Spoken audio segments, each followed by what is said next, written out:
ደቡብ አፍሪካ የሰማሁት ነገር አለ ልክ እንደኛ ሀገር ቋንጣ መሳይ የሆነ ምግብ እንደምትበሉ ሰምቻለሁና በአንድ ሌሊት ጥሬ ስጋን በስኳር በጨው በኮምጣጤ በበርበሬ በዋርሴስተርሻየር መረቅ እና በአኩሪ አተር መረቅ እንዘፈዝፈዋለን ከ24 ሰዓታት በኋላ ልክ እንደ ቋንጣ እንዲደርቅ እናሰጠዋለን። ስለ ኢትዮጵያ ያለን ግንዛቤ የተቀረጸው በመጽሐፍ ቅዱስና በታሪክ መጽሐፍት በዳሰስኳቸው የበለጸገ ታሪክ ነው። ይህ ትልቅ ቅርስ ወደ ኢትዮጵያ እንድሳብ ካደረጉኝ ምክንያቶች አንዱ ነው።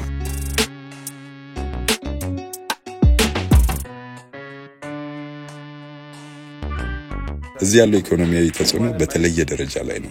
እኔ የትንሽ መንደር ልጅ ነኝ እንጂ የከተማ ሰው አይደለሁም። ማየትና ህይወት ወዴት እየመራችኝ እንደሆነ ማየት ያስደስተኝ። ኢትዮጵያውያንን በጣም የማደንቀው በዙሪያቸው ያሉ ሰዎችን ሁሉ እያቀፉ በሚያስደንቅ ሁኔታ እየተቀበሉ መሆናቸው ነው።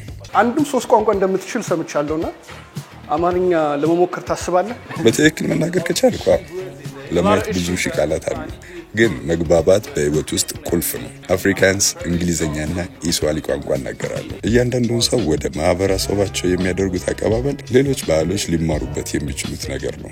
እኛ ብልተን አለ፣ እናንተ ደግሞ ቋንጣ አላችሁ። ሁለቱም በራሳቸው መንገድ ልዩ ናቸው። አዘገጃጀታቸውና ንጥረ ነገሮቹ ይለያያሉ። ቋንጣ ቀምሰህ እንደማታውቅ ምናልባት ግምቱ ሊኖረኝ ይችላልና ቋንጣ ቀምሰህ ታውቃለህ? ቋንጣን ቀምሻለሁ። እዚህ ሁለቱም አሉኝ። It's a really good taste. ጨዋማ ጣፋጭ ጣዕም ያለው ስጋ ነው። አንዴ መብላት ከጀመርክ ማቆም ያቅታል።